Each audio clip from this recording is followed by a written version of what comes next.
Someone once asked me, if you could be 25% smarter or 25% better looking, what would you choose? Well, the answer, ladies and gentlemen, is 25% smarter. Everything in your life has to do with how smart you are, what you can learn, what you can retain. Someone asked me, does your course teach people how to cram?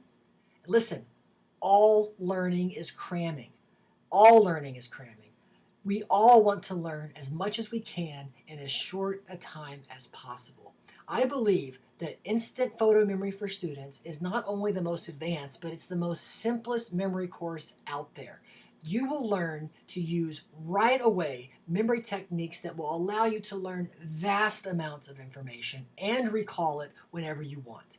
You will also be able to choose what information you put into your long-term memory and what information you let go. 1 hour photo memory contains all the information you need to become smarter, to become better, to become faster. We're going to study, for those who are interested, brain supplements that make your brain work better. And one of them you can get at any drugstore in America, or probably any drugstore in whatever country you are at. Secondly, we're going to study memory techniques that allow you to take vast amounts of information and encode them and remember them instantly, effortlessly, right away. What we are not going to do is we are not going to learn large databases of like numbers and large databases of alphabetical letters so that we can learn long streams of digits that we'll never use again. This is where most courses go wrong. I'm going to teach you techniques that you can use right away. Literally, in 12 minutes, you're going to learn everything you need to know to memorize large amounts of information systematically. I'm also going to teach you something which is called study conceptual technology, because not all learning is just rote memorization. Some learning requires not only abstract information, but you have to learn how different parts of the system come together and how one part works and another part works, or it's just vast amounts of information. And the way you do that is you use something called study conceptual technology, which is a 3-part system for how to learn more complex information and more idiomatic and conceptual information. So I will study that as well. I will teach you how to create what's called the alpha level. And it's just a little extra. It's a freebie, something that you can do additionally to help you remember more information. And you can also access the alpha level when you take your exams. So you have that state-dependent learning that you can access as well. I also show you how you can take something as simple as L-theanine, and that will actually hack the alpha state and produce the alpha brainwaves, which help you to remember. Lastly, I'm going to teach you something which I call sleep technology, okay, the sleep method. I am the only person teaching this that I have ever seen. It is possible for you to stay up very late at night studying or doing whatever, and also to get up very early in the morning without experiencing fatigue or memory problems or anything else. In fact, it is actually easier to get out of bed, say after sleeping for like 90 minutes, than it is for someone who has slept like 6 hours and 45 minutes. I will teach you the sleep technology that will allow you to stay up late at night cramming, wake up in the morning, and learn some more. You will be ready to go. Honestly, it's worth the price of admission. Every subject here is worth the price of admission. The subject on supplements, on energy, on memory techniques, on conceptual learning, the alpha brain state, advanced memory techniques where you can add hundreds of bits of information to one piece of information, the alpha method, and the sleep method. I believe that instant photo memory can actually change your life. It changed mine. Now all I think about is, what are some things that I want to learn, because I know I can learn anything. So I hope you enjoy instant photo memory, and I will see you in the next video. Hey, this is Roger Adams of Instant Photo Memory for Students. So like I was saying in the previous video, most people who are interested in these techniques want to know about cramming. And they say, will your course teach us, can I learn the techniques quick enough that I can use them because I have a test tomorrow or I have a test the day after? Listen, all learning is cramming. All learning is cramming. We all want to memorize and absorb as much information as we can as quickly as we can. That's always the case. The only difference between cramming and long-term learning is that one goes into the long-term memory storage and one perhaps we forget about later on. But that's your choice. You can choose what information you keep and what information you allow to go. So yes, 1 hour photo memory is to teach you right away. Uh, in fact, most of my techniques I teach within 12 minutes, and you will be able to take in large amounts of information quickly, easily, without trouble, just naturally.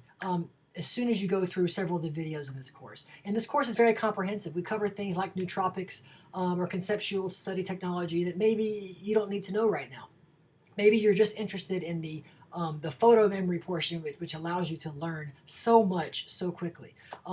But yes, if you're looking for a course to teach you how to cram, this is the course. Because not only do I teach you how to cram and learn large amounts of information, but I also teach you how to stay up late and get up early.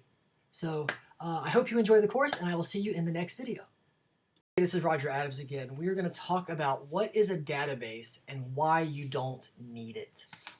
Most memory courses today will have you learn something called the major system or the dominant system. These two systems dominate when it comes to mnemonic devices and learning to memorize a large list of numbers. These systems are very good for that. The problem is they require a large input of effort up front, often several weeks. And then they require a much longer time to get very fluent with using them. The Dominic system is you take two numbers and you ascribe letters to them, like in the alphabet. Number, A can be 1, B can be 2. And then from those letters, every 2 digits, those letters makes a celebrity. So you can have different celebrities that represent different 2-digit numbers. The major system uses objects. They also give letters, numbers, letters, and then they use those letters to create objects. And then they use those pictures to interact with one another in order to remember long streams of numbers. The reality is you will not have to memorize long stream of numbers. Only if you are in history or perhaps a math major where you might have to use something like this. And in that case, maybe it would be good for you to learn these methods. You can learn them online quite easily. But for our purposes, we don't need to do that. We can focus on using the memory techniques that are fast, that are user-friendly, and that work, and that are relevant to what we are studying. We're not going to take 2 hours and try to cram 100 different objects and 100 different celebrities so that we can never use it. It's very easy to create a very simple, on-the-fly numerical database. And it's so simple you're going to just be amazed. How do you do it? Every number sounds like something else. 2 sounds like shoe. 3 sounds like tree. And by doing that, you now have a very simple picture for the numbers 0 through 9. And you should find your own. 0 can be hero. You can see Superman. You can even create these on the fly. So in that way, you have a very quick database of 1 digits, and you can connect them if you need to remember a phone number or something like that. So we're going to sidestep the alphanumeric databases because you don't need them. And we're going to focus on learning something that's relevant to you. So if you do try to stop the video and do some exercises here, which you're not required to do, if you do that, you will be able to make it relevant to yourself. So that is why we do not learn large databases. It is not necessary. It is mentally taxing. It is abstract information that has very little meaning to you. And it's not necessary for most people. And even if you do have to remember numbers, you can use our other techniques with the quick 0 through 9 sounds like technique. So I look forward to seeing you on the next video, and happy memory. Hi, this is Roger Adams again. Now we're going to talk about how does memory work. And this is going to be very, very short, okay? The way that we think memory works, essentially, is that brain cells fire together, okay? That's it. When one brain cell stimulates another brain cell, and they come together, they fire at the same time, or they fire sequentially, that is memory. So all of our memory techniques are going to be trying to connect these brain cells together. Now, obviously, we can't control exactly which brain cells are doing what, but what we can do is we can create very specific images and connect them with various other techniques that will cause one image to cause another image, and that's why we call it photo memory. So I hope to see you in the next section. We are going to connect things together. That is what memory is. It is association. and we are going to learn how to associate quickly, easily, like that, large amounts of information. So I will see you soon in the next video. Hey, this is Roger Adams. Why is this course called Instant Photo Memory? There's several reasons why I call this course Instant Photo Memory. One is the skill itself is very simple to do. That's the first thing. Once you learn the method and the technique, you can start using it right away. Like anything, you will get better. You will actually get a lot better as you use it more regularly, but it works the first time you try it. Okay, and that's one reason it's called instant photo memory. A second reason it's called instant photo memory is that I'm going to teach you a very powerful core method. Okay, a very powerful core method. I'm not going to teach you different types of memory techniques for different types of information. Most of us who are studying memory are creative people. Once you learn the basic method, you can then apply it to different types of learning, as far as names, dates, things like that. The third reason that this course is called Instant Photo Memory is because most courses have you build large databases of codes. Some of those databases might be Apple is for the letter A, Bear is for the letter B, and you'll have 26 of those for the alphabet in the English language. Then they want you to build databases of codes for the numbers 0 through 99. But as we mentioned earlier, this is not necessary for most people.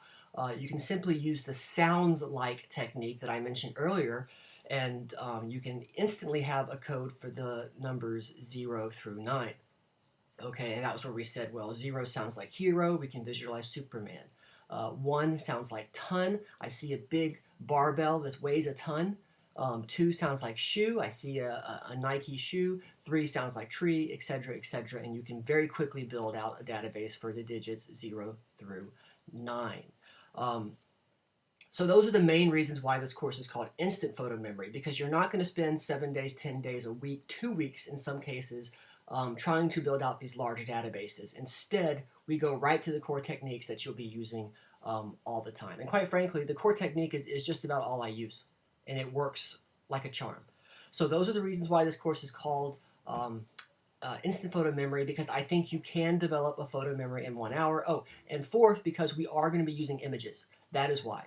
We are using images that will then represent different information. I'm going to talk more about that in the next video.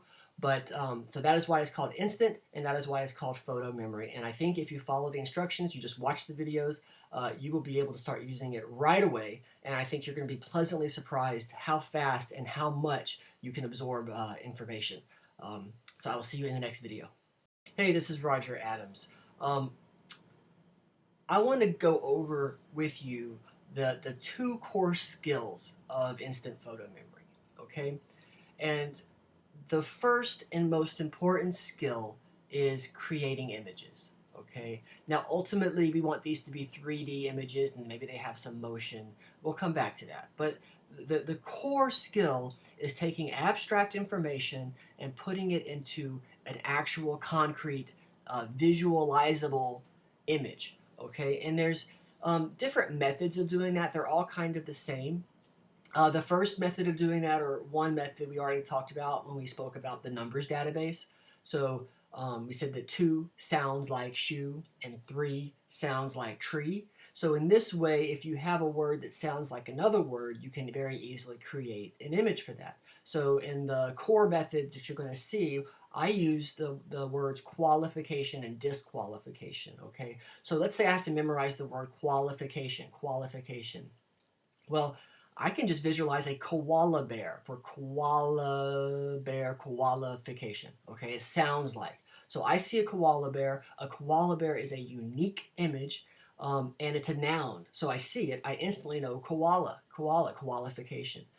If I want to do disqualification, I now have to add another piece of information.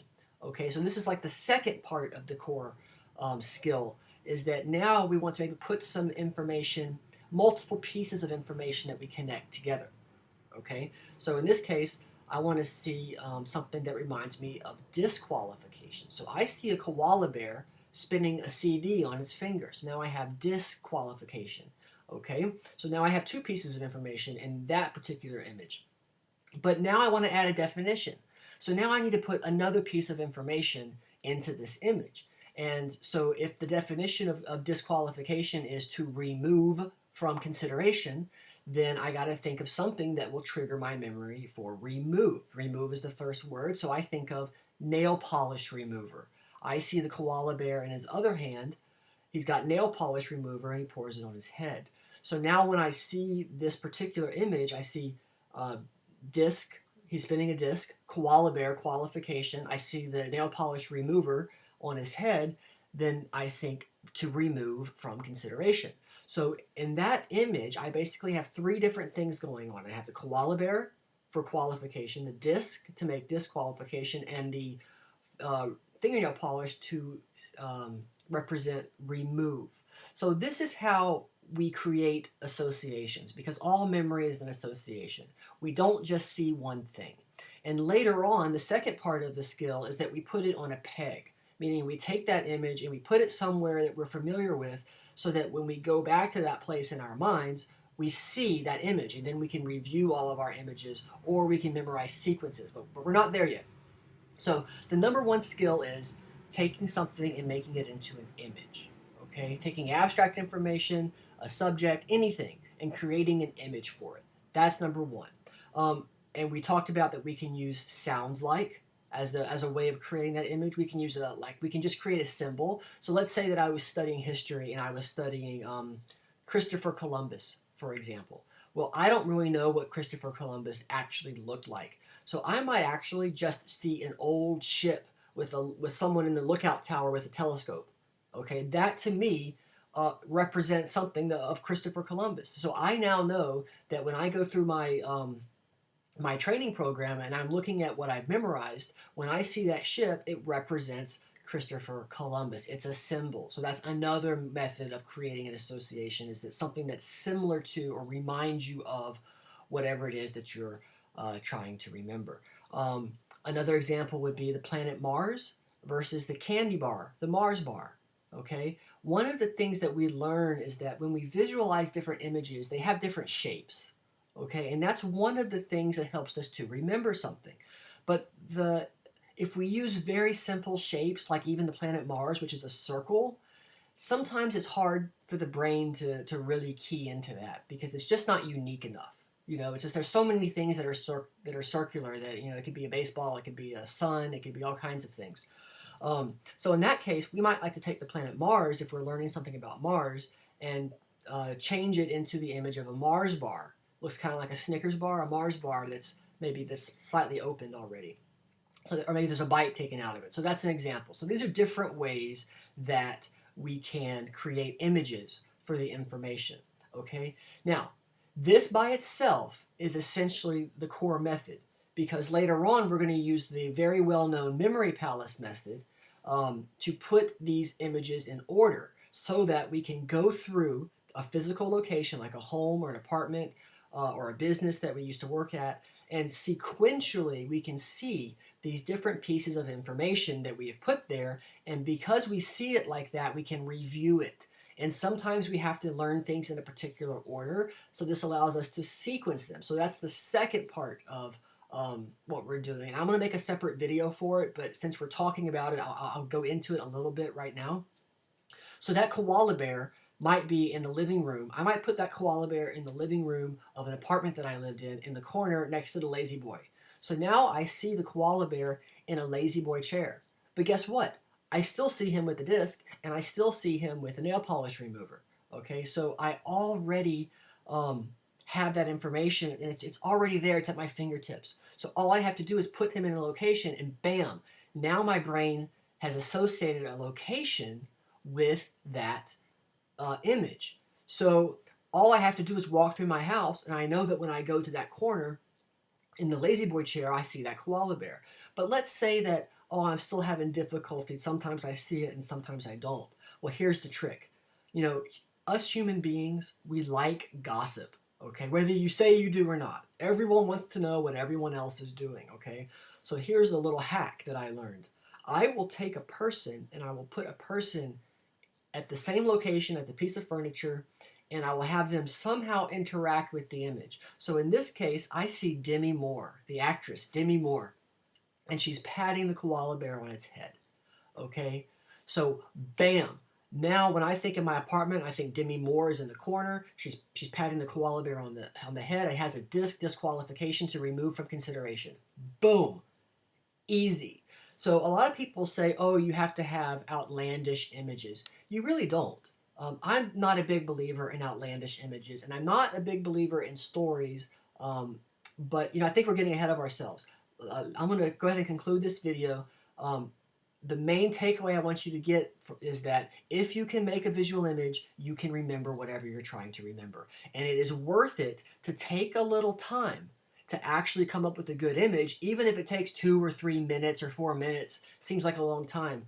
You can always come back to it if you're having trouble. But it's only when you create an image that your brain is keyed in to actually remembering something. And so we'll get in a little more detail in the next video, but that is the core skill, creating images. And then I'll teach you a whole bunch of the why we do what we do in the next video. So I will see you in the next video. This is Roger Adams. In the previous video, we talked about that the #1 technique in photo memory is encoding information into pictures. Encoding information into pictures. And we talked about how we do that by synonyms, sounds like, symbolizing, the different ways that we can make an image out of some abstract information. And then we talked about putting different images together to create more meaning, more definitions. Okay, so now we want to have a way, we want a scaffolding, to use a metaphor. We want to be able to hang this information in such a way that we can literally, just like pulling a book off a bookshelf, we can go right to it. We also want the ability to review this information because, all of us have to review information to get it into long-term memory. And perhaps we want to have to be able to sequence that information, learning things in a particular order. And so to meet all of these goals, we need a system to deal with this information. So we have one system of information, which is making images out of information. And then 2, we want the ability to organize that information. The #1 way of organizing information is to use what's called the memory palace method or the Cicero method. And that method is so simple. And, all the memory systems teach it. But I'm going to give you a very unique perspective on it and also why you should do it. So I'm going to repeat a little bit of what's said in the following video, which is the core method video. But due to some comments, I wanted to make sure that all of this was really, really, really clear. We use the memory palace method, and that method in short is you visualize a place that you used to live, or a business you used to work in, or a school you used to go to, that you're very familiar with. And each room has at least 5 stations, 5 pieces of furniture, 5 locations. It's easy just to keep it simple with 5. And then you will put information at various points in the room. And then you walk in the room, you turn to your left, and then you go clockwise around the room. And that way you have a sequence. You can go to the 5 different places in the room, and you have images that you created that have information in them. And so in the previous video, we talked about disqualification. So let's say I walk in my room and I look to the left and there's a lazy boy chair. Okay, well, I put the koala bear in the lazy boy chair, and I'm visualizing it's like I'm in my house, and I'm there and I see it, and there's a koala bear there. Doing this, you don't have to have outlandish images. You can have pretty boring images that we put together, but at the location you see it, and boom, the brain is really good with location. Okay, but we're going to make it even stronger. And this is the uniqueness of my version of memory palaces, is that I say at each location put a person, okay, a random person. It can be someone you know. You can have the same person at different locations, but put a person at each location with some action, any action. So in this case, I'm going to visualize Demi Moore. Okay, I like Demi Moore. So I'm going to put Demi Moore in front of the lazy boy chair, and she's going to pat the koala bear on the head. Okay, so now I have location, the lazy boy chair in my living room, and I have gossip. I have a person. What's that person doing? It's Demi Moore. What is she doing in my house? Oh, she's patting a koala bear on the head. So now when I go into my memory bank, which is my the memory palace, I go into my memory palace and I walk into that room. I look to the left and I see, well, there's Demi Moore. She's patting a koala bear. It's got a disc in its hand. It's got nail polish remover. It's disqualification. It means to remove from consideration. And it's so easy to remember because now it's pegged in a location. It has a unique collection of images, unique silhouette, of what's going on there. And there's a person, and that person is performing an action. And so my brain now has location. It has gossip, what's that person doing in my house, and it's got like the unique features of a koala bear with a disc and pouring nail polish remover. So that is why we use memory palaces. We use them because we can hold lots of information. That information has a sequence so that we can very quickly go through them in our imagination and recall and revivify and reinforce the information that we need to learn. Okay, now I don't need a book in front of me or flashcards. All I have to do is go through my memory palace. And this brings us to a really important point. So to recap, you take the information that you have encoded into an image, all the information that you need, you put that at a location in a room or a home that you're familiar with, and then we add a person. It could be a random person, a celebrity, just someone that you can visualize, and they're performing an action. And I promise you, it's like glue. If you combine a person performing an action to a location that you're familiar with, it is like glue. You will not have to use outlandish images or stories, except for something that we'll talk about really quick. And this is where things get really cool. So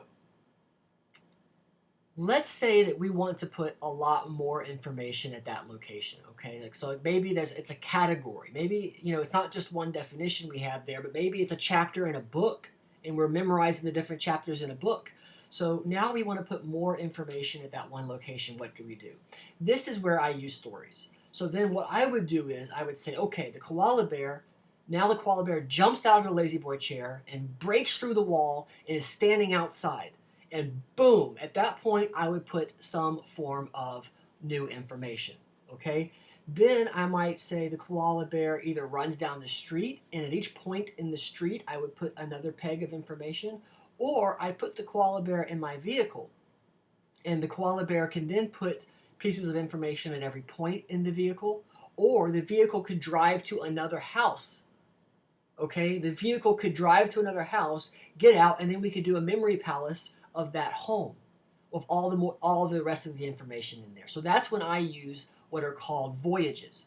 Okay, I use voyages to add more information to a particular point in a memory palace. And it's very important when you use voyages to sort of have a story. Maybe he gets in the car and it explodes, the car flies over here. It's good to use sort of unique visualizations at that point.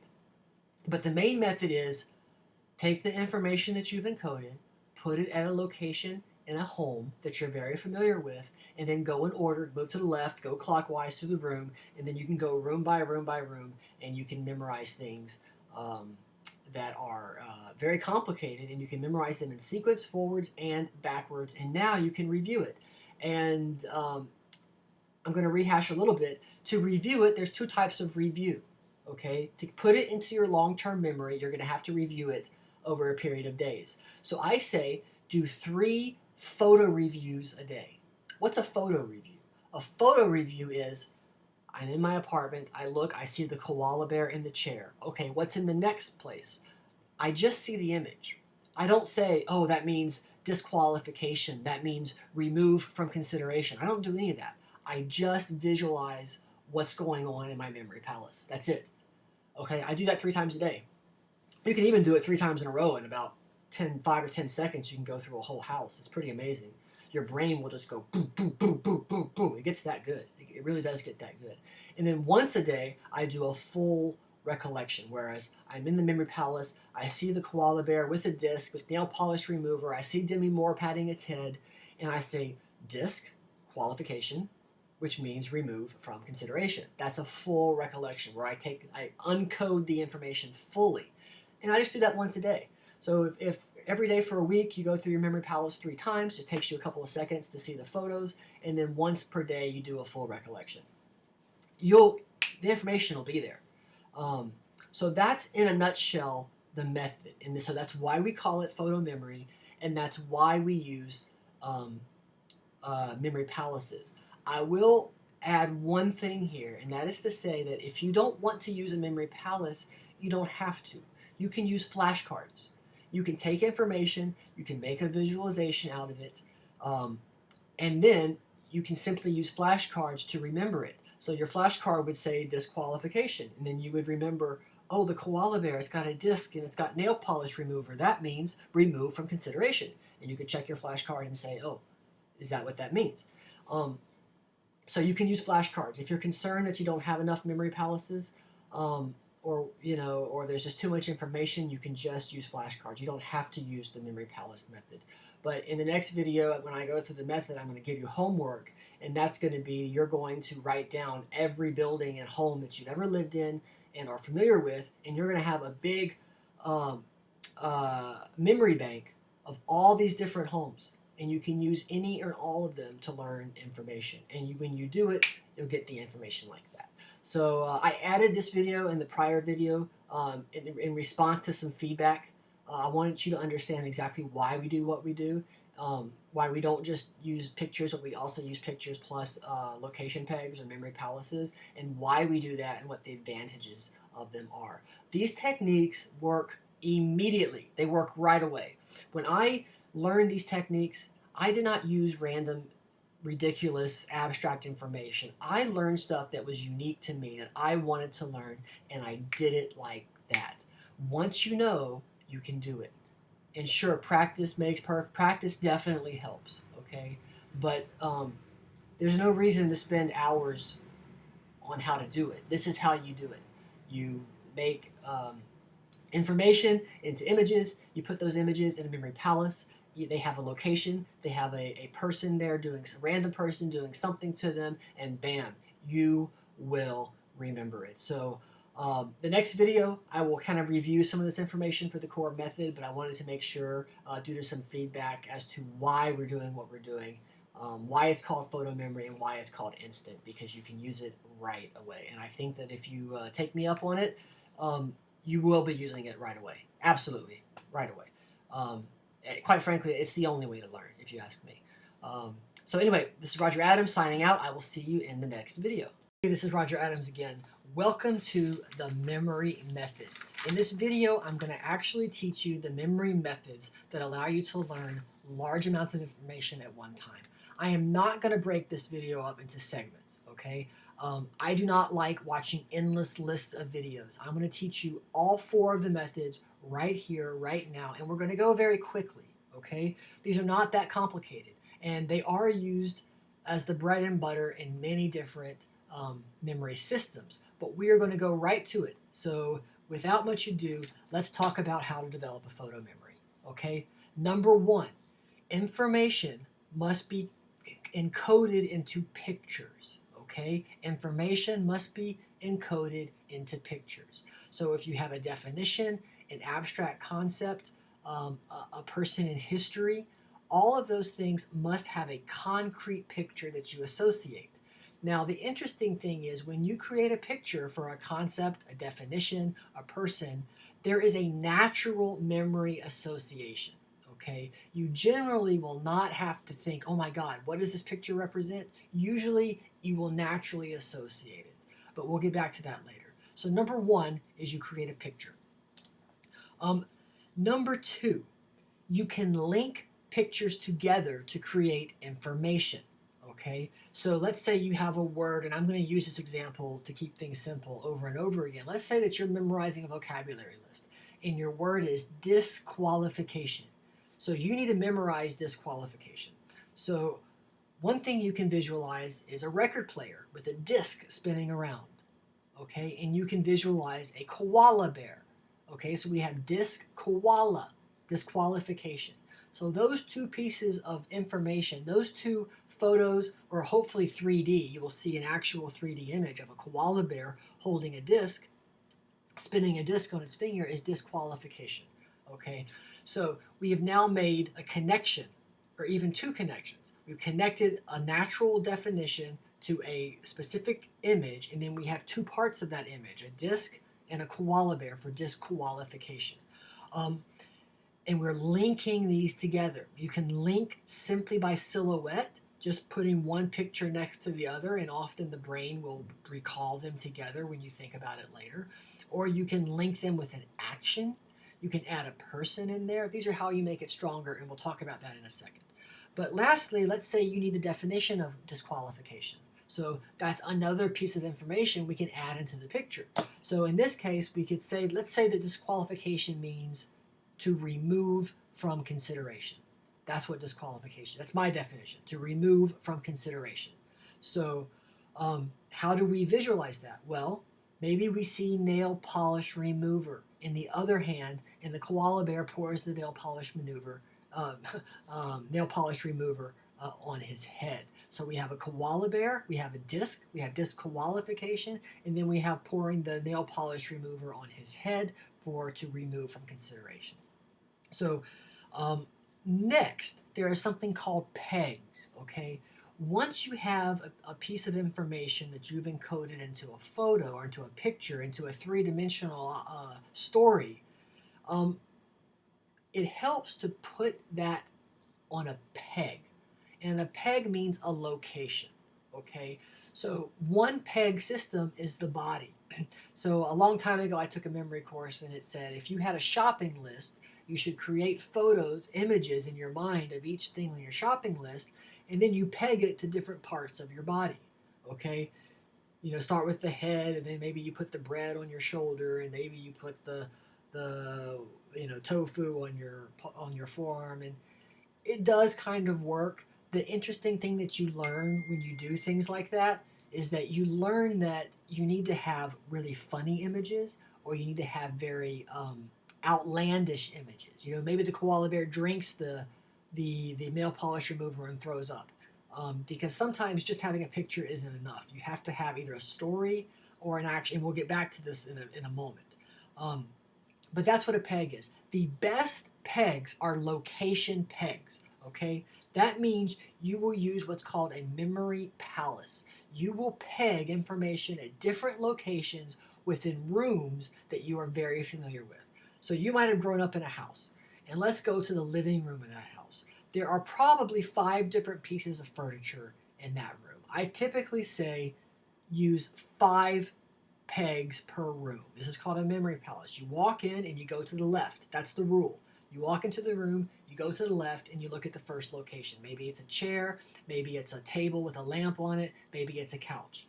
And you'll put one piece of information at that location, one picture. So we might put the koala bear to the left at the very first image, and it's got the disc, and it's got the nail polish remover, and we know that that's disqualification. But maybe at the next location, we have the word qualification. So in that location, we just have a koala bear. There's no disc, but koala for qualification.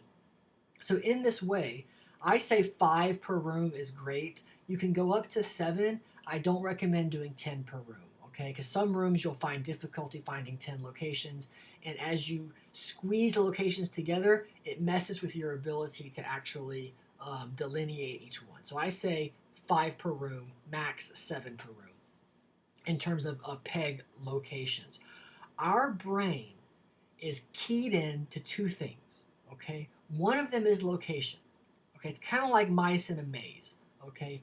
Even if you're not good with direction, you can probably walk through your house and tell me what's at each location in your house, what furniture is what. You can walk room to room. The hippocampus is very, very good. In fact, I read that taxi drivers in London have larger hippocampuses because they have to learn all of these side streets, okay? So the most powerful memory peg is memory palaces, which you go through a building, okay? Now, what you are going to do, this is just about the only homework in this system, and I'm going to show you, is you are going to write down every building that you are familiar with. You will write down every home you have lived in, perhaps your relative's home, grandma's home, nephews, whatever that you are very familiar with. And then you're going to alphabetize it. So I wrote down A, B, C, D, E, F, and under each of these alphabets, I've written down someone's home. Maybe under M is my mom's home. So I wrote under M, mom's home. And then I write about how many pegs there are in that house. I say 5 pegs per room, 10 rooms per house. You probably can get 50 pegs per house, something like that. And it took me less than an hour to write down all of these different places, probably only like 20 minutes or so. And now if I have to memorize something, I go to my memory palace list and I see, okay, well, I only have to memorize 15 things. Oh, I can use this office for that. Or this first job that I had, the small office there, I can use that. So that's how you can begin to build a realistic database that is actually data you want to learn, not memorizing large numbers of abstract numbers and numerical sequences and stuff like that. So that is the memory palaces. The second most powerful use of pegs is memory journeys or rituals. Okay, and there's two kinds. When you drive to work every day, you probably see the same gas station and you see the same supermarket and you see the same I don't know, traffic lights, whatever it is, same intersections, the same crossing guard, the same schools. You can use those as journeys, okay? So you can say, okay, well, I need to memorize 5 pieces of information right now, so I'm going to associate the 5 main buildings that I see on my way to work with a piece of information. And then you can quickly remember, you know, 5 to 10 items of information easily, a phone number or whatever, doing that method. The other ritual journey is inside your home. When you get ready, you typically do certain activities. And one of those activities might be brushing your teeth.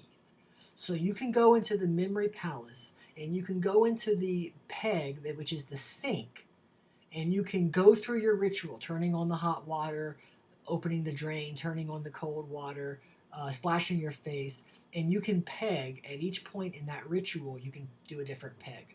So in this way, you can turn one peg into many pegs. I generally don't recommend it. I just like doing the memory palaces. I think it's enough.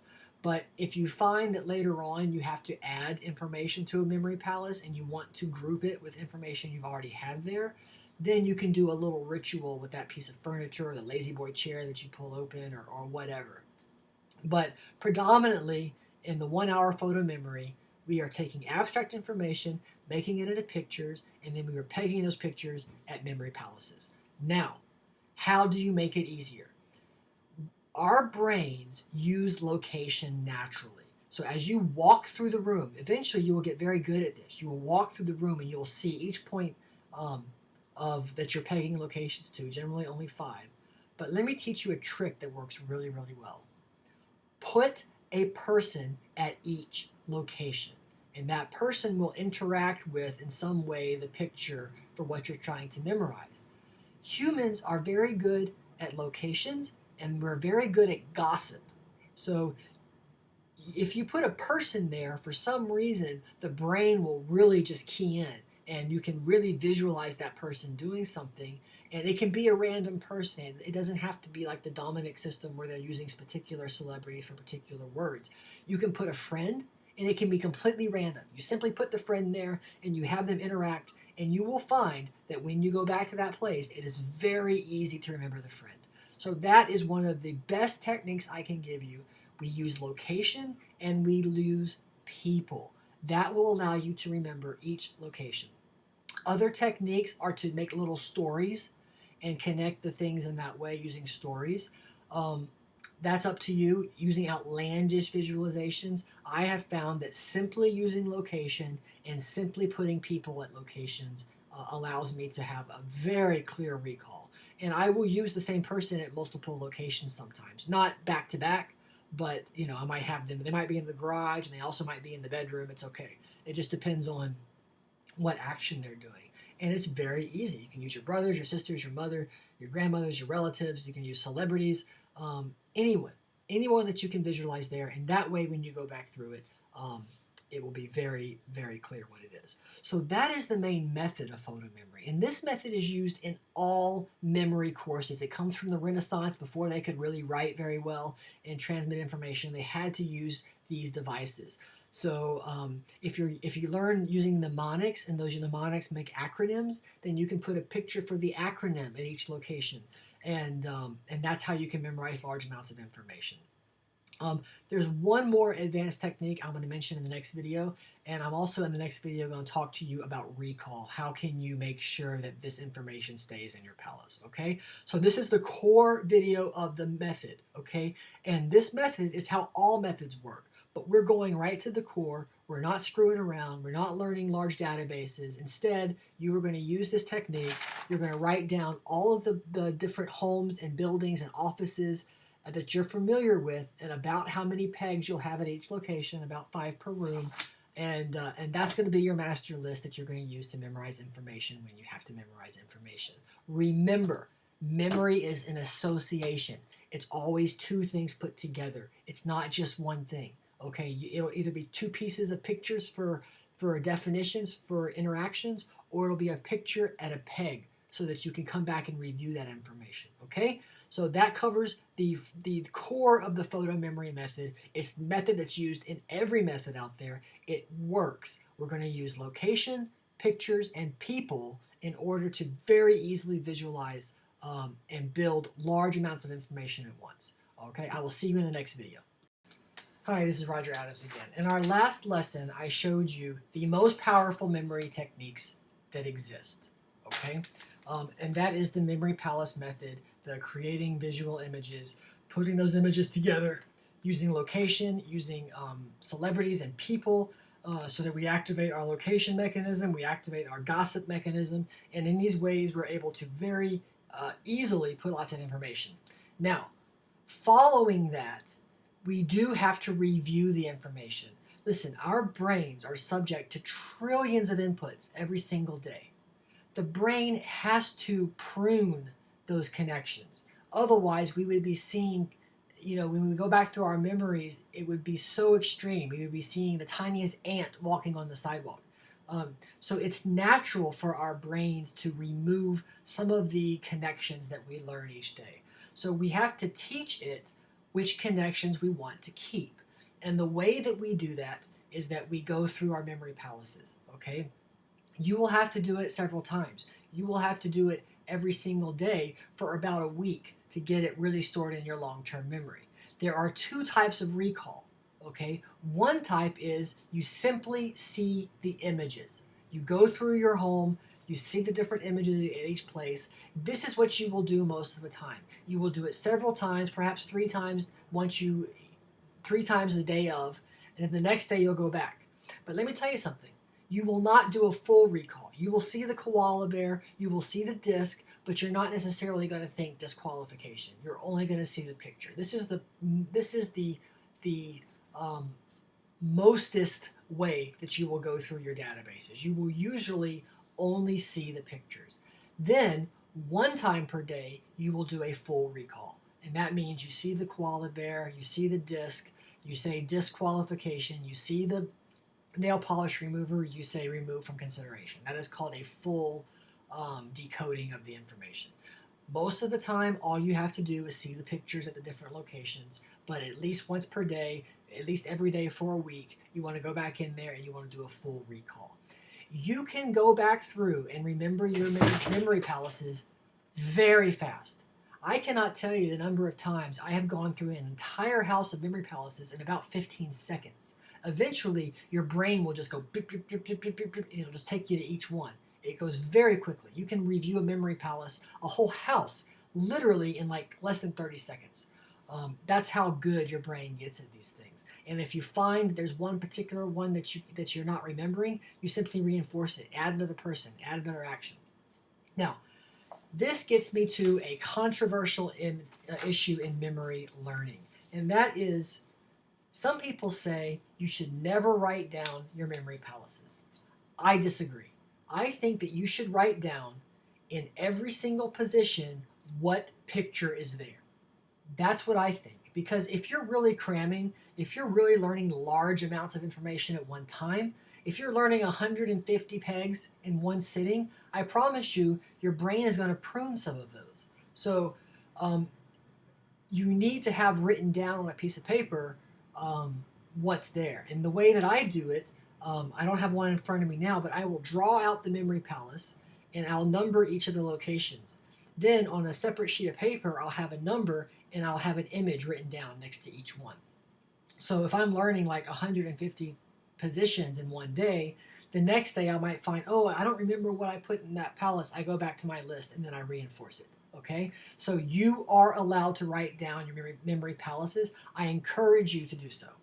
So this brings us to another issue, and that issue is I like to take about 10 pieces of information at one time and create pictures for them. So I will write down what the information is, then I will write down my picture for it.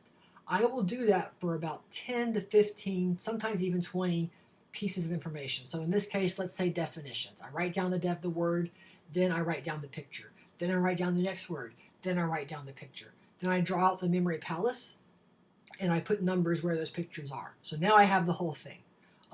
Because I find that I like to use the creative part of myself to create a whole bunch of pictures, and then I go back and I can very quickly put those pictures in a memory palace. And I find that it works a lot quicker than looking at one definition, making a picture, putting that picture in a location, then going to the next definition, looking at then making a picture, and go back. I find that that's very taxing. But if you have a sheet of paper with your knowledge, and you simply at one spell you write down 10 different pictures, then when you encode the information, it's quicker because you're going one picture here, one picture there, one picture there, and you're doing it quickly. Then once a day you do a full recall. You have that natural memory connection to the picture, and you can do a full recall. I have been able to cram, like I said, very easily 75 pictures in 15 minutes. Easily. The method works. The method works very well. But I have to tell you, the biggest obstacle to making the method work is not doing your run-throughs. You must do a run-through every single day after you memorize it to make sure that it stays. And if you skip a day, it's fine to skip a day. But that's why you have it written down, in case you go back and you can think, well, what picture is at that location? And then you can reinforce it. Add another person, add another image, add another action, add a story, and then you can reinforce that position. This allows us to go through in sequential order and recall information over and over again. You do not have to use a memory palace for all of your information. Some people like flashcards, okay? If you use flashcards, you can just associate images together. You don't have to put them at a location. And then later on, you could use your flashcards, and then it'll go like, you can use the Anki program, A-N-K-I, the Anki program, which will give you flashcards based on your difficulty remembering. So these are all okay. And these are ways to not use memory palace. You could simply put in images together for that particular card, and then you flip, and then you keep coming back to that card and remembering. Using the memory palaces allows you to systematically review every single piece of information so you don't leave anyone out. So I like the memory palaces, but if you like to just use flashcards and you don't want to use a memory palace, then you can just use linking images together. Okay, so in the next video, I'm going to talk to you about what is an incredibly powerful addition to the memory palaces that can literally give you 100 to 1,000 more positions per room in every room in your memory palace. So that's what's coming up next. See you soon. This is Roger Adams again. Let's talk about problems with the method. You know, there's many people who talk about memory methods, but they don't tell you the cold hard truth about what the problems are. So memory palaces is no doubt the most effective memory technique in existence. And you add in people at each location doing an action. And so you got your spatial memory, your gossip memory, and it works extremely well. There's two main problems with the memory palace. One is trying to put too much stuff in one room, okay? You know, one room should only have about 5. If you start putting them closer together, they start becoming confused with one another, and we don't want that. Secondly, the second problem with memory palaces is not having enough pegs. You know, even one house might only have 50 pegs, 5 per room times 10 rooms. Some rooms with a little more, some rooms with a little less. This problem has been solved by some very clever people through their language program. And so I have a link that I'm putting in. This is my affiliate link for their work. And they figured out how to make a geometric figure. Listen to this. You can multiply each peg of your memory palace by 100 positions. I'm going to say that again. You can multiply each peg of your memory palace, each location, by 100 pegs. So instead of having 5 pegs in a room, you can literally have 500 pegs per room. And it's a sophisticated method, so I don't teach it here, but it's really, really powerful. And it's, you use a special form of narrating, and you use a special geometric figure. So I am going to leave a copy of my link down below, and I highly recommend you check out their courses. They have a great core memory course, a great numbers course if numbers are something that interests you, and their language learning, because this technique is predominantly used for learning large amounts of grammar and vocabulary words, is bar none the best I've ever seen. So if you're interested in the memory palace and expanding it by up to 100 positions per peg so that you can learn encyclopedias of information, please take a look at that link below. I highly recommend them. They're doing some amazing advanced work, and I don't have enough good things to say about them. So take a look, and I will see you in the next video. This is Roger Adams again. Next, we're going to talk about study conceptual technology. Okay, this is a method of learning information that you have to understand. So it involves learning information such as equations, perhaps. It can involve learning tests, like if you're in medical school.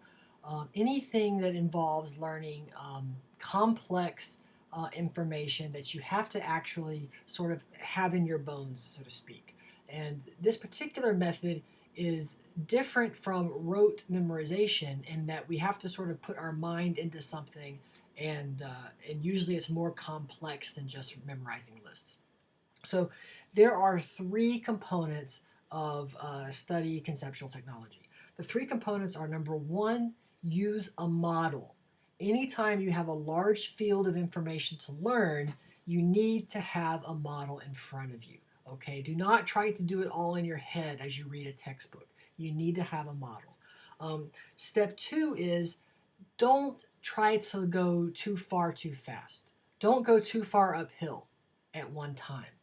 And the best way to make sure that you don't do that is step number 3, which is undefined words. Okay, you have probably had the experience of learning something only to find at some point that you spaced out.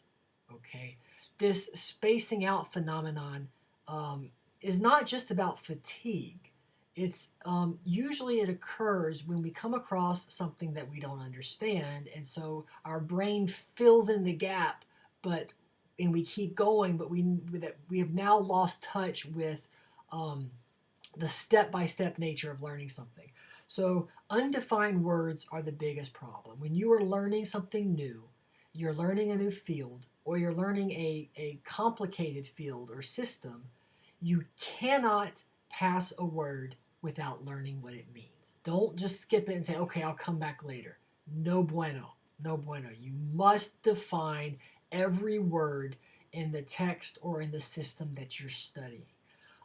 Secondly, you must have a model in front of you, a 3-dimensional at the very least 2-dimensional map or schematic.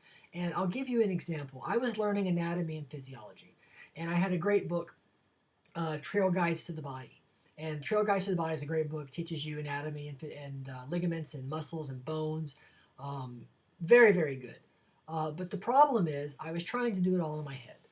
And there's simply so many bony landmarks that I couldn't keep it all in my head, and I couldn't keep it straight. So what I had to do, and I'll show you, is I had to get a model. Okay, it's not enough for me to learn about posterior tubercles, but I need to actually see them so that I can count how many there are, so I can see what their location is to the other joints in the spine. Same thing for the vertebra. It wasn't enough just to read and see a picture. I needed to see actually the vertebra and how the joints interact. And when the text said, oh, this joint is 45 degrees to the center line, it's hard to visualize that in a 2-dimensional form. So I got a model, and then I can go into each one and see where the joints are and how the joints interact. And so number one with studying conceptual information is you need to have a model or any type of complex information. Number two, you don't want to go at too steep a learning. So when I sit down to do this, I don't want to learn all the bony landmarks in the entire spine. Instead, I want to go step by step, which might seem obvious to you, but it's very important that you only go to the next part of the subject when you've mastered the part before. So I would need to start with the tailbone, learning those. Then I need to learn just the lumbar, and then again the thoracic, and then the cervical, doing one at a time, not skipping it and saying, okay, I want to get the general idea and come back later. Lastly, the way that we keep ourselves at the proper step-by-step method is that we must define words as we come across them. So it's not enough for me to say, oh, there's a posterior tubercle. I need to actually look up what is a posterior tubercle. What's the definition of them? Where are they in the body? And it turns out that there's tubercles all over the body. Who'd have thought? They're not all called the posterior tubercles, but they exist all over the bony skeleton. So it's things that we need to learn by defining words. So that is conceptual study technology. It's how you learn an entire field or an entire system. First, you get a 3D model. You put the model in front of you. Secondly, you go step by step. You don't try to take on more than you can chew. You learn each individual piece. And the way that you prevent yourself from spacing out or getting lost is that you define every single word that you come across, and you do not progress until you have defined that word. If you follow these three suggestions, you will be able to learn large fields of information. You will go step by step, you will define every single word, and you will use a model. And quite frankly, it's the only way to do it. In this way, we sort of get ourselves out of our head and we get the learning viscerally right in front of us. And of course, finally, it always helps to teach something.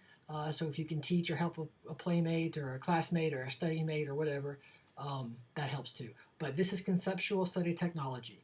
Get a model, go step by step, and define every word.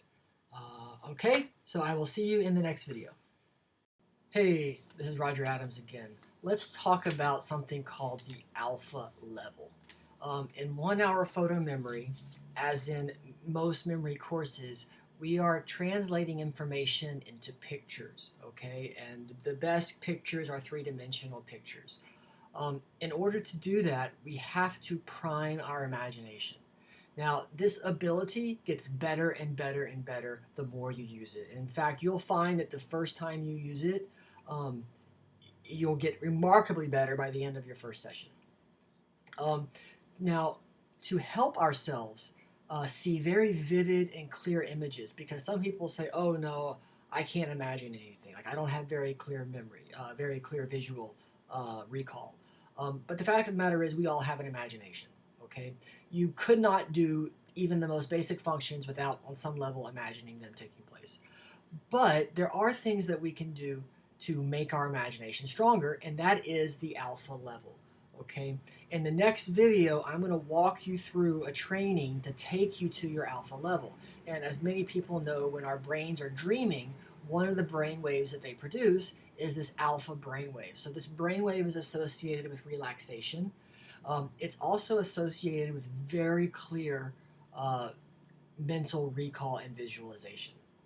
So we will take a very quick technique that I learned from the Silva Mind Control 20 years ago, and it's worked in good stead with me, and will give you a little trigger so that you can trigger the alpha level. I will say this, there is another way to trigger the alpha level, and that is to hack it. How do you hack the alpha level? You use something called L-theanine. Okay, L-theanine has been extracted from green tea, and L-theanine has been shown to create stable alpha brainwaves after it's taken. And you can get L-theanine off the internet, off Amazon or whatever, but you can also get it at Whole Foods. So if there's a Whole Foods in your area, you can go and you can get some L-theanine, and I promise you, you will notice a very calming effect. You know, many of us drink coffee as our favorite nootropic, our favorite focus supplement. But coffee can make you jittery. It can produce cortisol. It can produce beta brainwaves. If you take it with L-theanine, it's going to mellow you out. And many people say that coffee plus L-theanine is some of the best focused nootropics they've ever had. So I highly recommend you get some L-theanine if you can. It's not expensive. You can get it at Whole Foods. And in the next video, I'm going to walk you through achieving your own alpha level. With one caveat: do not listen to it while you're driving. This is a self-hypnosis technique to create the alpha brain level. With that being said, the next video I will teach you how to enter your alpha level.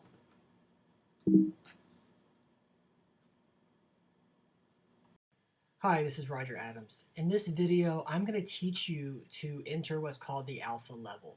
The alpha level is a light state of meditation that produces alpha brainwaves in the brain, and it allows you to not only be calmer and more focused, but it helps to create more vivid visualizations.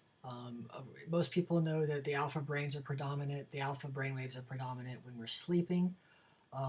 So this is a method that I learned from the Silva mind control system 20 years ago, and I still use it today. It's a very simple system, a very simple way to get yourself into the alpha brainwave state. I've already told you that you can take L-theanine to create this state, a very stable version of this state. But I use the alpha brain level every time I study. I simply go to the level and then I begin my studying. I don't think much about it. So if you're operating machinery, if you are driving, do not listen to this video, okay? In this video, I'm going to show you, I'm going to lead you through a self-hypnosis technique to reach a meditative or alpha brainwave state of mind, okay? I'm going to count you down from 5 to 1. Then we are going to visualize ourselves on the beach. I'm going to count you down from 10 to 1. I'm going to teach you to put your 2 fingers and your thumbs together. This is going to be our trigger for remembering this state of mind of the alpha level. You're going to put your thumbs and your first 2 fingers together like that. And then I'm going to count you back up 1 to 5. So again, we're going to count from 5 to 1 to enter a deeper state of mind. We're going to visualize our relaxation place, which is going to be on the beach. I'm going to count you down again from 10 to 1 to an even deeper state of mind. We're going to touch our fingers together so that we can trigger this state of mind in the future, and then I'm going to count you up 1 to 5. Okay? If you do not want to enter into a meditative state, you can skip this video. It is not important that you do it, but it's one of the tools I use. I find it highly effective. So all that being said, let's begin. Please feel free to close your eyes as we do this, but it's not required. So take a deep breath. As I count from 5 to 1, you will enter into a deeper, healthier level of the mind. And this is so. I would like you to visualize the number 5, 4, 3, feel going deeper, 2, 1. You are now at a deeper, healthier level of the mind, and this is so. Take a moment and touch your first 2 fingers to your thumb as you experience this deeper, healthier level of the mind. I'd like you to imagine that you're on a beach. You can hear the waves. Perhaps you can hear the seagulls above your head. Perhaps you're walking on the beach or lying on the beach and you can feel the warmth of the sand, hear the sounds of the ocean, and you feel completely relaxed. Touch your 2 fingers to your thumb as you feel completely relaxed. I am going to count from 10 to 1. When I reach the count of 1, you will be in an even deeper, even healthier level of the mind. And this is so. 10, 9, 8, feel going deeper. 7, 6, 5, deeper and deeper. 4, 3, 2, deeper still. 1. You are now at an even deeper, even healthier level of the mind. And this is so. Touch your thumb to your first 2 fingers several times. Anytime you want to reach this deeper, healthier level of the mind, all you must do is touch your 2 fingers to your thumb. You may also count from 5 to 1. When you reach the count of 1, you will be in a deeper, healthier level of mind. 5, 4, feel going deeper. 3, 2, 1. You are now at an even deeper, even healthier level of the mind. And this is so. Touch your 2 fingers to your thumb. And any time in the future you wish to experience this deeper, healthier level of mind, all you must do is touch your fingers to your thumb.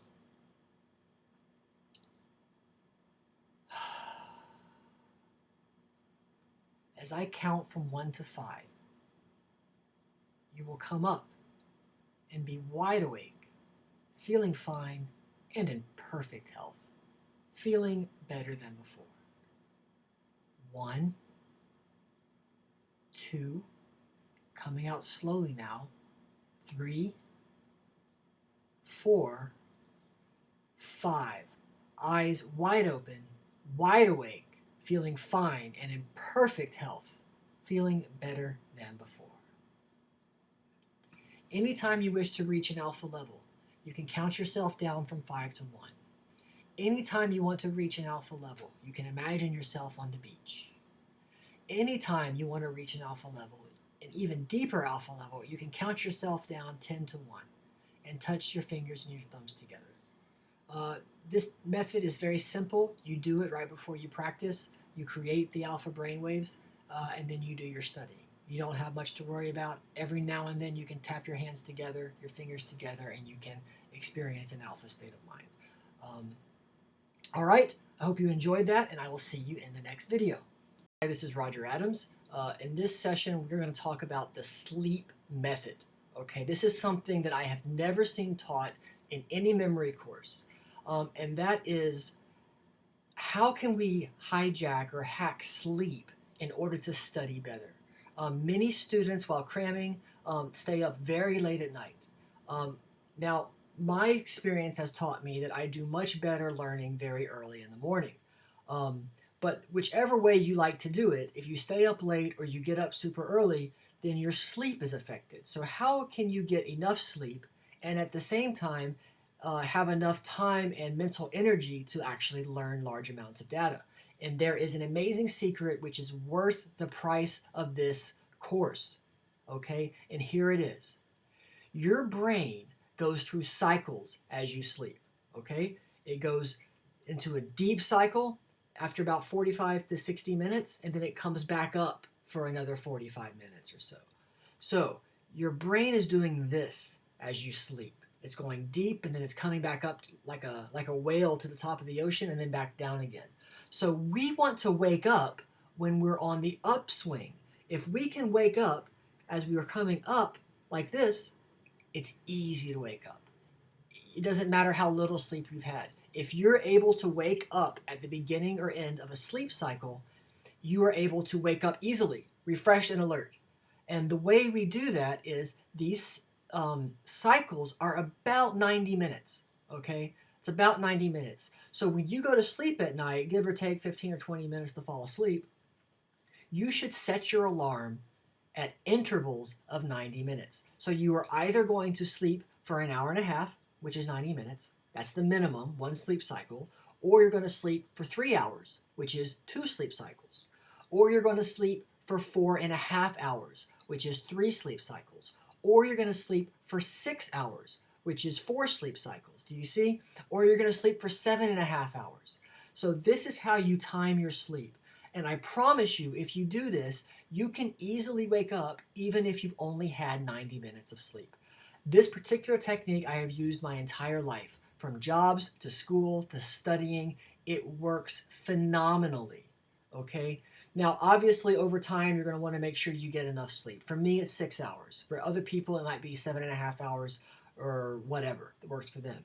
But certainly, on nights of major cramming, nights of tests, or days where you have to do lots of work, you can very easily cut your sleep time down by simply sleeping in 90-minute cycles. And I promise you, this is worth the price of admission. If you have a big exam, make sure you wake up somewhere at the end of a 90-minute cycle. You will find it easy to get up. You will find that you are naturally awake, even if you haven't slept that much. So I hope that helps. For those of you, please try it. Leave some comments. Let us know what you think. This is one of the best pieces of information that I can give you. It can change your life. Hi, this is Roger Adams again of 1 Hour Photo Memory, and we're going to discuss nootropics. Okay, nootropics are amino acids, herbs, other extracts and supplements that make the brain work better. We're used to taking vitamins for our body, maybe calcium for our bones, vitamin D. Many people are used to taking supplements for health. But very few people have thought about taking supplements specifically for the brain and the nervous system. It's kind of become lately kind of a fad. There's been a lot of anecdotal evidence that has shown that people say this substance works, this one works. And there's lots of different classes of substance. Some substances might make the blood flow better in the brain. That's one of the actions of ginkgo biloba. And in fact, we're going to start with ginkgo biloba. Ginkgo biloba is an herb. It's been used for hundreds of years for memory improvement and cognitive enhancement. You can go to any drugstore in this country and probably most other countries, and you can find ginkgo biloba. It's very inexpensive, maybe $10 for a bottle of 30. It will instantly give you better recall, just taking ginkgo biloba. So we could say that ginkgo biloba is probably the first thing that you should try. And I have to tell you, it's the first thing that I tried, and as soon as I tried it, I knew that I was going to study nootropics. I had such an increase in my recall ability just by taking some ginkgo biloba that it really changed my viewpoint on supplements. Because before I thought, yeah, I'll let the brain work naturally. Well, it's true. These supplements actually make your brain work better. They actually seem to make you smarter. So coffee. Coffee is probably the number one nootropic. Coffee can increase alertness and it can increase focus, at least for a short period of time. So coffee and caffeine are probably the most used nootropics in the world. If you take coffee when you study, and I have to admit that I do, there's another thing that you can take called L-theanine. Okay, L-theanine comes from green tea. It's extracted.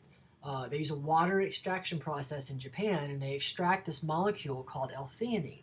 And the interesting thing about L-theanine is that it seems to create alpha brainwaves. Just by taking L-theanine, you can have a similar brainwave state as someone who's meditated for 20 years. It is literally the biggest meditation hack ever. And a lot of people find that it works really good with caffeine, that it will balance out the caffeine that you take. So you can take a lot more coffee and not get the jitters. Many people say that coffee plus L-theanine is one of the most powerful ways to get focus, okay? And your ability to focus obviously is the doorway by which you can take in information. So L-theanine in coffee. We'll also mention L-theanine again when I talk about alpha brainwaves later on in the course. One of my favorite nootropics, see if you can show it here, is called Noopept. Okay, Noopept is said to increase the brain-derived nerve growth factor. I don't know about all that. All I can tell you is when I take Noopept, I find that I am very, very present in what I'm doing, and I'm able to take in information. Evidently, there's a hormone in the brain that helps to grow and repair neurons, and that's what Noopept does.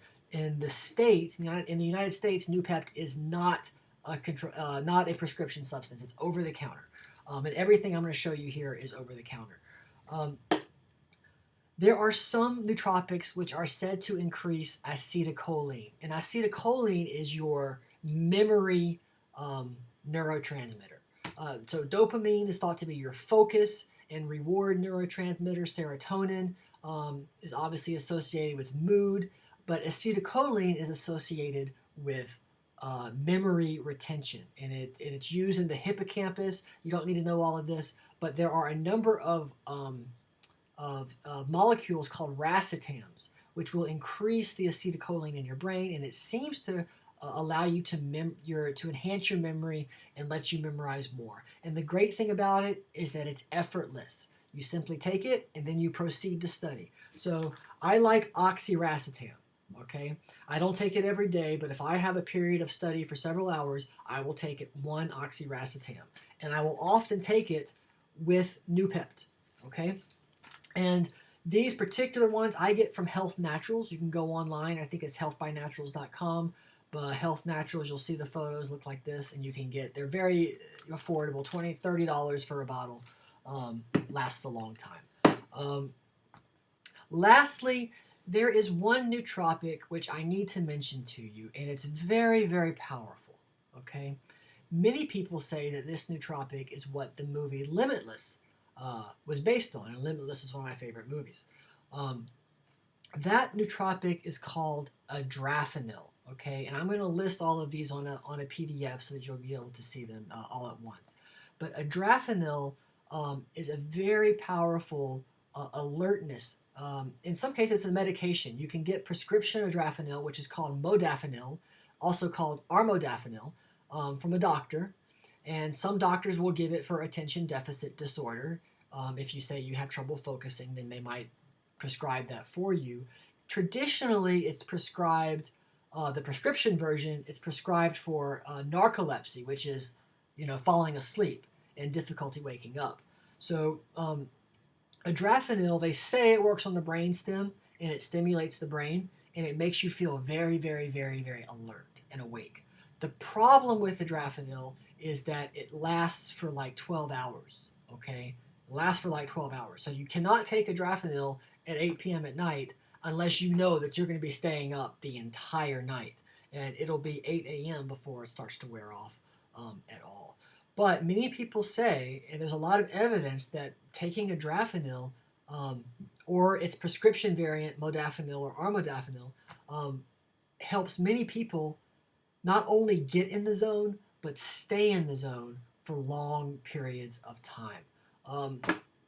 It is not something that you take every day, in my opinion. I have taken it, and I found that it has a very powerful impact on my ability to focus and my ability to continuously learn large amounts of information over hours and hours and hours. It doesn't make you feel particularly friendly, I have to tell you. It's definitely, it turns you into a machine. But that is adrafinil. If you do take adrafinil, I would say try to get a prescription. You can order adrafinil from Health Naturals, and if it works for you, then you can see about getting a prescription from your doctor. Some say it's better to take the prescription versions because there was one study that showed that the non-prescription version, which is called adrafinil, raised liver enzymes in some of the patients, so in the study members. So there's only one study, but there hasn't been any since then, so it's something to keep in mind. I would say try adrafinil if you have a lot of memory and work to do to really focus in. It puts you in the zone. But if you like it and you want to continue using it, then I would see a doctor and get a prescription for modafinil. Lastly, there is something called stacks. Okay, a nootropic stack is when you take more than one nootropic and you put them together. So I mentioned earlier to you that I've taken Noopept, but when I really study, I will take a Noopept and I will take an oxiracetam. So that constitutes a stack. If you drink coffee and then you add L-theanine into it, that constitutes a stack. So many people, there are several prefabbed stacks that you can purchase, and there's two that I have used that I think are very good. Okay, one of those is called Cortex. You can look it up online. It's Cortex. It contains only like 3 ingredients. It works really well to give you focus. Okay, it works really well to give you focus. Much more subtle than adrafinil, but definitely puts you in the zone. I really like the Cortex stack, and it's pretty inexpensive at like 30 bucks. The other one is called Alpha Brain, and you can get Alpha Brain at Whole Foods. Okay, so you can go to the drugstore and get ginkgo biloba. You can go to Whole Foods and you can get, um, uh, excuse me, um, so much for memory techniques. I can't remember what I was going to tell you. You can get L-theanine at Whole Foods, and you can get alpha brainwaves, alpha brain at Whole Foods. Both of these substances work very, very well. And they were some of the first stacks that I took. Alpha brain is, to me, a little expensive, but it's worth it to get the experience of what can happen when you feed your brain substances that it needs and that help enhance it. So that's the end of my list of what I think is really good. I'll go through it really quickly. Coffee, L-theanine, Noopept, oxiracetam, ginkgo biloba, adrafinil, and then the two stacks are Cortex, which you can order online, and Alpha Brain, which you can get at Whole Foods. And again, you can also get L-theanine at Whole Foods. So I have had a really good experience of using nootropics, and I wish I would have found them many, many, many years ago. I actually felt at one time in my life that I was unable to function. My memory was so bad that I was unable to study. It didn't matter if I studied. I got the same grades. When I began taking nootropics and using memory techniques, it changed my life. Okay, it changed my life. These things are very powerful. You should respect them, but you should use them, in my opinion. Someone once asked me, if you could be 20% better looking or 20% more intelligent, which would you choose? And the answer has to be 20% more intelligence. Okay, your whole life is governed by your intelligence. If you can increase your focus, if you can increase your working memory, if you can increase your retention and your ability to memorize information, and if you can increase your ability to learn abstract, numerical, conceptual, idiomatic information, then you are smarter. It's that simple. So I highly encourage you to use some of these nootropics. These are the ones that I use and recommend. I think they'll make a very big difference. And if you're a student, it can make all the difference in the world. Don't climb uphill. Use some of the technology today to make things easier. And one of the ways to do that is to use nootropics to help your focus, to help your retention and your recall. So that's that. Again, this is Roger Adams, and I hope to see you soon. Welcome to the conclusion of Instant Photo Memory for Students. Hopefully you now see how you have the capacity to learn anything that you want to learn, both for short-term cramming and for long-term retention. You have learned what I think are the best and most powerful nootropic supplements for focus, for retention, for recalling of information. You have learned what I believe are the most powerful and instant memory techniques that will let you learn anything that you want to learn in sequence, impeccably. You have learned how you can determine exactly what you have learned and what you haven't learned so that you can go back and make sure that you have 100% of what you want to learn in your memory. You have learned how to learn concepts and large systems that require you to understand how things work. You have learned how to change your alpha brainwaves and how to create an alpha brainwave state that you can elicit when you're studying, and also you can elicit during your exams, and it will help calm your mind and also access that state-dependent learning to remember what you have encoded. You have also learned what I think is one of the best parts about this course, which is the sleep method, the sleep technology. Now you understand how someone can sleep better for 90 minutes than someone who sleeps 6 hours and 45 minutes. With these tools and abilities and techniques, you are ready to tackle anything. You can learn anything. And I hope that you're thinking right now, what I thought as I learned these methods was, what do I want to learn? With the knowledge that you can, in fact, make yourself smarter, have better focus, better retention, better recall, that in fact you can learn anything you've ever wanted to learn.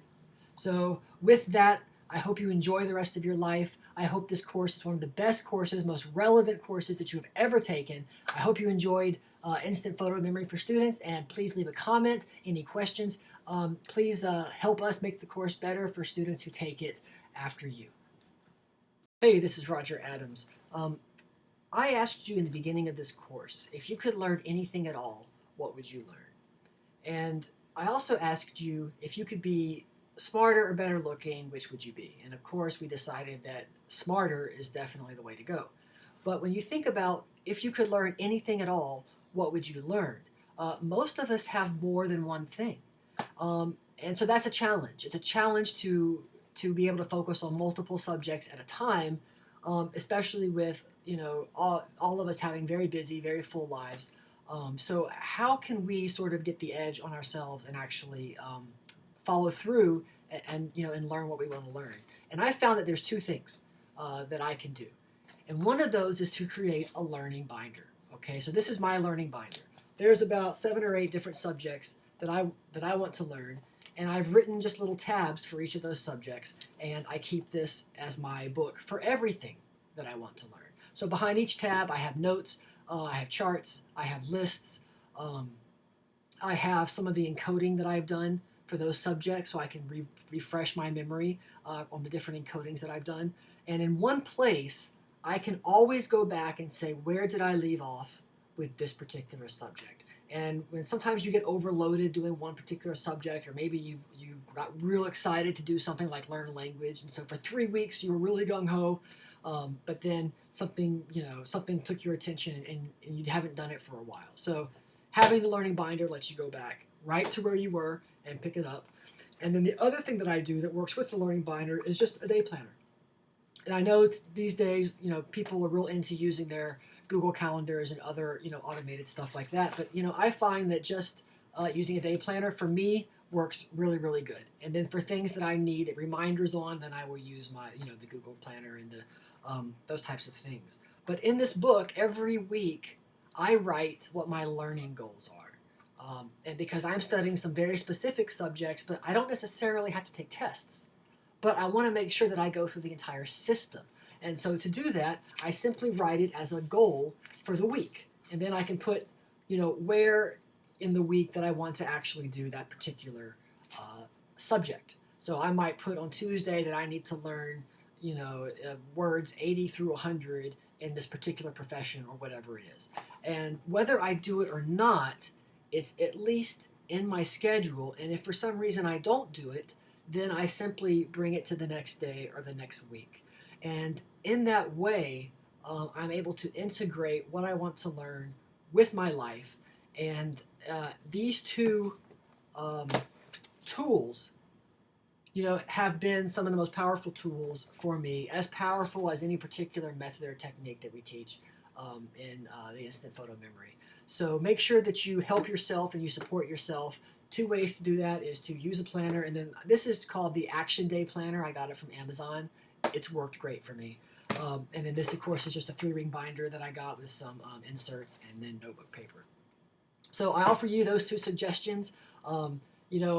It's easy to beat ourselves up for not following through and taking something to the goal. But for a lot of these subjects and fields and skills, there's so much information, and life still has to happen in between our sessions. So I find that using the day planner in order to plan out and take responsibility for and follow through on what my learning objectives are, and then to have one binder that has all of my different learning goals in it. Those 2 things have been absolutely essential, just as important as the actual memory techniques, and so I offer them to you, and I hope that you're able to use them and learn everything you want to learn and live the life you want to live. All right, so this is Roger Adams signing out. Hey, this is Roger Adams. This lecture is going to be on speed reading. I was looking at a lot of the other courses on Udemy that cover memory techniques, and a lot of them make a big deal about teaching speed reading. And a lot of them spend a lot of time teaching this skill. But from my perspective, just like memory can be learned very quickly, and in fact, it's almost better to learn it quickly, the same thing is true of speed reading. I have been speed reading since I was in middle school. I checked out a book from the library and I read a book on speed reading, and I've been doing it ever since. One memory that I'm thinking of now was when I was in 10th grade and taking biology. We had a test one morning, and my friend Justin, who sat next to me, studied for 2 hours for the test. He made a big deal. I had not studied. This was back in the day when I thought it didn't matter if I studied. I just couldn't remember anything. I did not study. But I said, Justin, watch this. I can speed read. So I sped read the chapter. and I looked at the vocabulary and I looked at the pictures. And then we both took the test, and I got a higher grade. I got a B, and he got a C. So speed reading works, and it's a very simple method. Just like everything, once you learn it, is simple. Once you know how it works, you can just do it. You don't need 1,000 videos and an own course on speed reading. So let's talk about what is speed reading. So normally, when you read a line of text, okay, your eyeballs will be doing. Let me go this way. Your eyeballs will be doing this. It'll go like this. It'll go back. It'll go forward. It'll go back. It'll go forward. It'll go back. That's normally what you're doing when you go across a sentence. Your eyeballs are actually reading most sentences 2 to 3 times. And we just don't know that that's happening because we're not used to tracking our eyeballs. So it's just like a dog finds a smell or a taste that gets its attention, and so it'll start licking all over that, trying to explore it. It's the same thing with our eyes when we read. Our eyeballs are constantly exploring the text, and usually it's doing it one sentence at a time. So a lot of the speed reading courses say instantly triple your reading speed. And it's possible to do that because if you simply erase the backtracking of your eyeballs, you will double or triple your reading speed. So if you were just to take your finger and you were to move it forward on each sentence like this, you would double your reading speed. And just by using your finger to track your eyes so that your eyes don't backtrack. So lesson 1, use your finger to control your eye movements. Okay, so that's lesson 1. That will double your reading speed. Okay, now speed reading itself is different from normal reading. Okay, normally when you read a sentence, you are associated into that experience. So if you, let's say you're reading, I don't know, Little Red Robin Hood, and it says Little Red Robin Hood ran through the forest with her red jacket on. You will be visualizing a forest, you will be seeing her, and you'll be seeing the red jacket, and you will be associated. It's almost like you're a movie camera as you read. That's normally what takes place. When you speed read, you are not doing that. You are disassociating from the material. When you are speed reading, you are aware that you are reading. You are aware that there is a page in front of you. You are aware that there are paragraphs in that page in front of you. And you are now addressing the material, not just as information on a page, but also the structure of how the sentences and the paragraphs, are there any bolds? Are there any italics? All of these things you're going to be looking for. And you're going to basically be using your fingers to guide your eyesight. Okay, so most speed reading courses will teach you first, move your finger across the page, sentence by sentence by sentence. Okay, then they will teach you try to get 2 sentences at one time, and so then you move through a paragraph, kind of doing this little Z type motion. Okay, now eventually you'll be looking at whole pages at one time. So first they teach you just to put your finger straight down the page and read straight down the page. And reading, again, it's not necessarily the right word. Skimming is, they say it's not skimming, but it kind of is. You're just letting your eyes fall across all the words on the page. But eventually you find this is very difficult to go down the center of a page, so you end up doing something like this, going down the center of a page, like that, like that. And so when you get good at speed reading, you're going like this, okay? Now, when I speed read, I no longer use one particular pattern. All these patterns are useful. All we're doing is we're learning to scan the page. It's just like putting something on the copy machine. We're scanning it with our eyeballs. Now, we are looking for things that are in bold, like definitions. We are looking to see which paragraphs are bigger than others. Often, I will read the first sentence of a paragraph, and then I'll skip down to the next paragraph, and I'll see if it makes sense to me. Just reading those 2 sentences, often it does. Okay, often it does. So essentially, we are looking at the text like it's a puzzle, and we're using our hands to guide our focus. Now, listen, I have written several books. This book here, this is a beta copy of my book, The Burglar's Blueprint, available at fine bookstores everywhere and on Amazon.com. And this is a book that I wrote teaching people how easy it is for someone to break into their home. And then I have a solution for that, which is my program, Home Lockdown, Total Home Lockdown, which I teach you how to block people from breaking into your home. And but having written several books, I understand that sometimes we use more words than we have to use. You know, that's just the nature of the medium.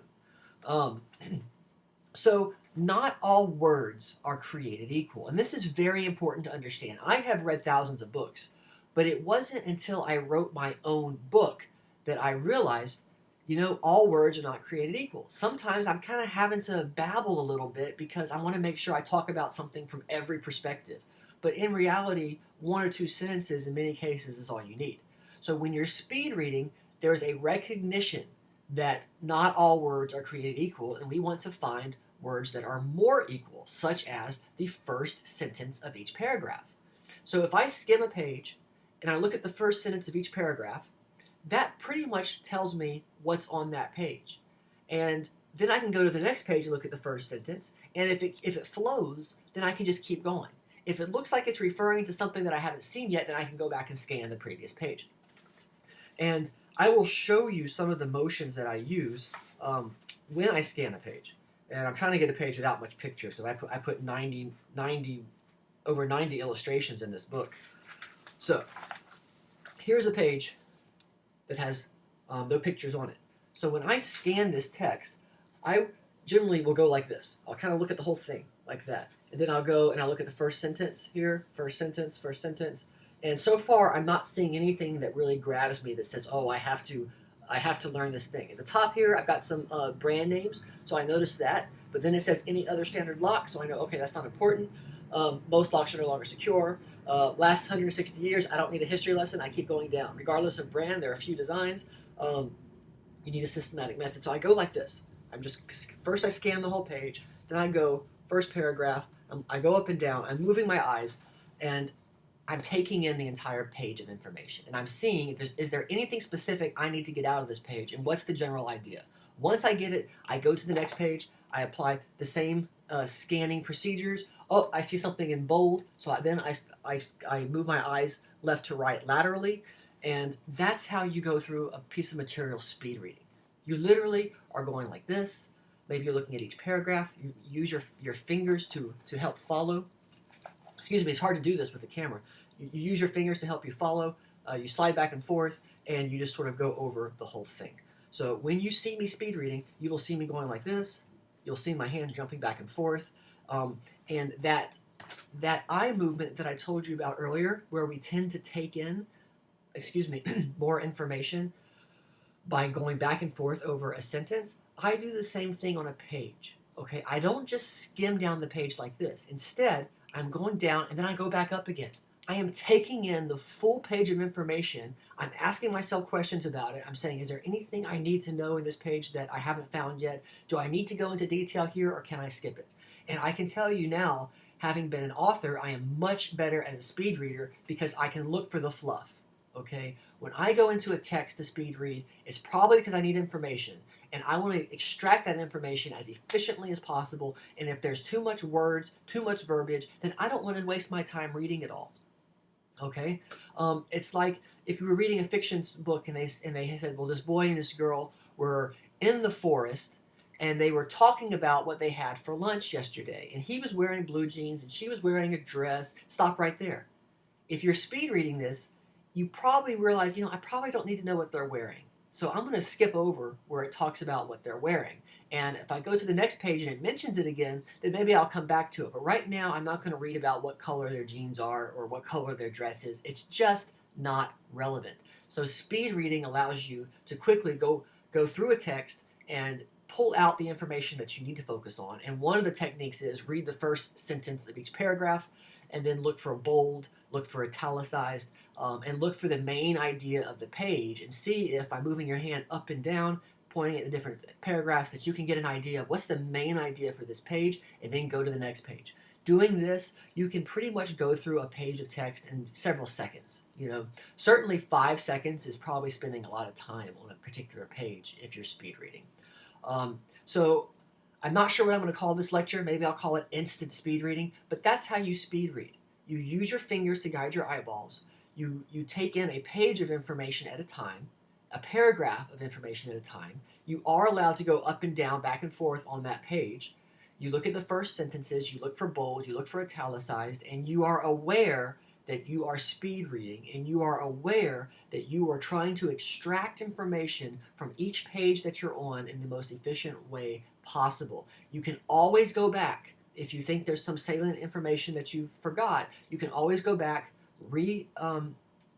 I just use the word scan, rescan the page, and then move forward again. Okay. At this point in my life, I almost solely speed read. Okay, because like I said, books will often have 50,000, 100,000 words, and all words are not created equal. So, I hope this is a great addition to this course. I put it in because there's just so much marketing fluff about speed reading. Speed reading is very easy to do. Once you know how to do it, it's just a matter of practice, and it's like anything else. Learn it and do it. Learn it and do it. There's no reason to spend 3 hours teaching you something that you can learn and practice right away. So that's instant speed reading. I hope it helps. I hope it makes your study easier, more efficient, and it's a skill that you'll take with you the rest of your life. And one day, if you ever decide to write a book, which I think everyone should, you will remember and you will realize that all words are not created equal. Some words in print are simply more equal than other words. So this is Roger Adams. Please leave a comment. Please leave a review. Please leave any suggestions to help students in the future. And I will see you perhaps in another bonus video. We'll see. This is Roger Adams signing off.